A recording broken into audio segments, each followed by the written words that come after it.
Welcome to Excel measure trick number 1031. Hey, if you want to download this workbook, click on the link below the video. Hey, we have a great video here. We're going to do a four-way lookup. And actually, this is Ed's workbook. And he has to look up Ed and admin in two different columns. Oh, we can already see one of the defining aspects of this problem. There's duplicates, right? So we're going to do some sort of lookup when there's duplicates. Anytime you have duplicates for lookup, there's no built-in function. You have to switch over to some array formula. Why? Because this is going to be the first record in the matching data set. And then this one's going to be, whatever that is, 15 or whatever. So anytime you have more than one row or column, for that matter, you're going to have to use some sort of array formula to generate those relative positions. And let's see, what relative position is this? That's 16. So 1, 16, and then whatever this one is down here. So we're going to have to create an array that contains those relative positions. And then as we copy down, tell our lookup formula to get the first one, and then the 16th one, etc. But there's still another complication. We have two areas. There's area 1, there's area 2. So this will tell us which one of the two blocks to use. And then within that area, it's location 1, 2, or 3. Now, Ed has a great formula here. Now, index, and he took the whole this whole two-way range and then did small to generate the or to extract the relative position as we copy the formulas down. And he did an if in this array right here. And look, he joined the two columns here and then say, are you equal to the admin and the ed? So instead of doing two ifs, he concatenated. And then for the logical test, we did this little bit right here is our formula number incrementer. This bit right here is the formula element that increments the number 1, 2, 3 as we copy down. And finally, for the column number, because he has one index array, he did an if. He said, if this equals area 1, then just give me that 2. Otherwise, that 2 plus 3. Because 1, 2, 3, if it was a 2, if we added 3, 1, 2, 3, boom, that would be perfect. All right. And then he used if error. So I'm going to do my take on this. And I'll do some different stuff just to illustrate there's always more than one way to do things. Now, I'm going to use the index, and I'm going to actually use this bottom part. 99% of the time I use array, row number, column number. But if you use a reference, row number, column number, there's an area number. And I'm going to treat this as two separate tables to look up, area 1 and area 2. Now, how do you do that? For the reference, you have to put in parentheses the two areas you're looking up. Control-Shift down arrow, F4, comma. And so I'm still inside that second parentheses. I'm going to get the next area, Control-Shift down arrow, F4. And now for reference, I'm going to close parentheses. Now the row number. That's where we have to, as our formula copies down, get relative position 1, then 16. So first, we could use the small function, right? That would require Control-Shift-Enter because we're using if. But I'm going to use the 2010 function, aggregate. Now, the great thing about aggregate is one of the functions, 14 to 19, allow you to do array calculations. And there it is. Number 15 is small, so we'll get our small.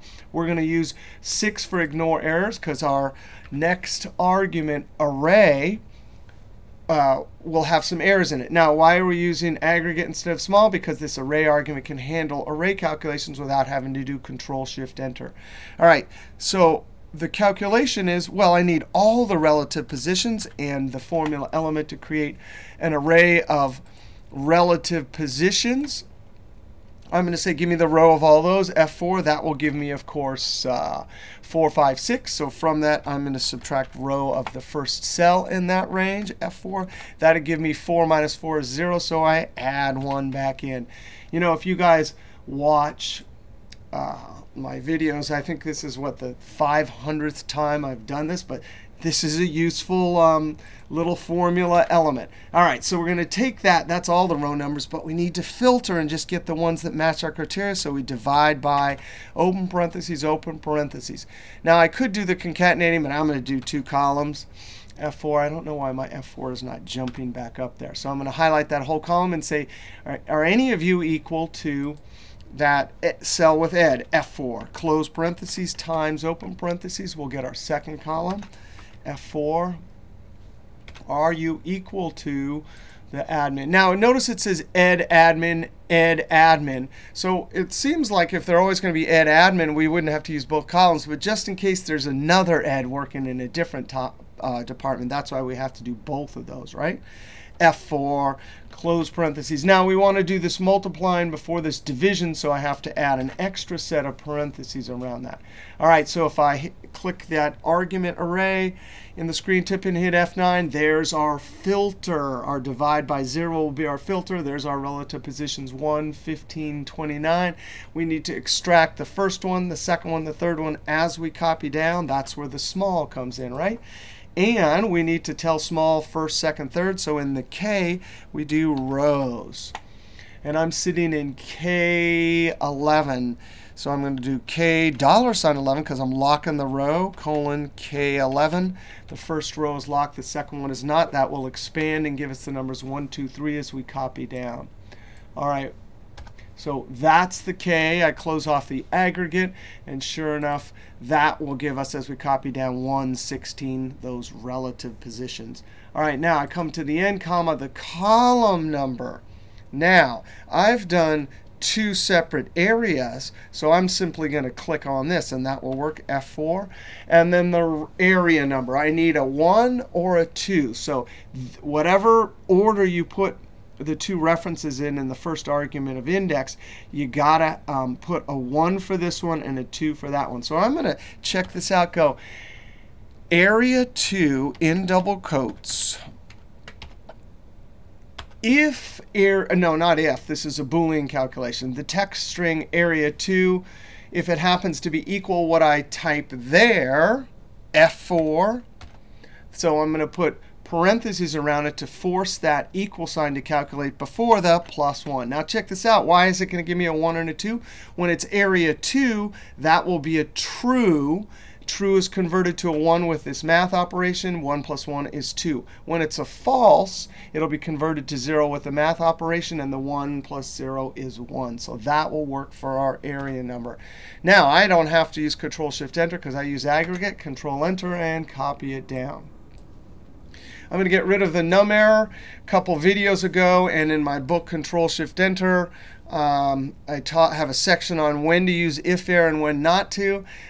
You know, Ed used this here, and it is perfectly OK in this situation. Why? Because this is a teeny data set. It's never going to slow down calculations. However, if you had big data sets, the if error has to run here. I'm sorry, this big thing has to run even in a cell where it's not going to have to deliver something. So in this case, it's fine. But just to compare and contrast, I will go ahead and use the if function. I've done a count if to count how many eds and admins. So that's a helper cell. I'm going to say if, and then this formula element rows. I'm going to click on the K, Control-C.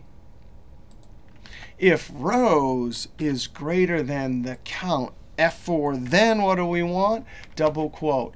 Otherwise, please run that huge, big index formula. All right, you ready? Control-Enter. I didn't have to use Control-Shift-Enter. And there we go. All right, fun with 4-way lookup. There's one good formula, and here is another good formula. Oh, I can see no records. That actually, Ed did something cool here. For the first one, it says no records found. And for the second one and the remaining ones down, it's double quote. That's because if you come down here and select marketing, there's no Ed in marketing. And that's a nice little added touch. So I could come up here and just for the first one say, you know, no record. But then the remaining ones I keep with that double quote right there. All right, we'll see you next trick.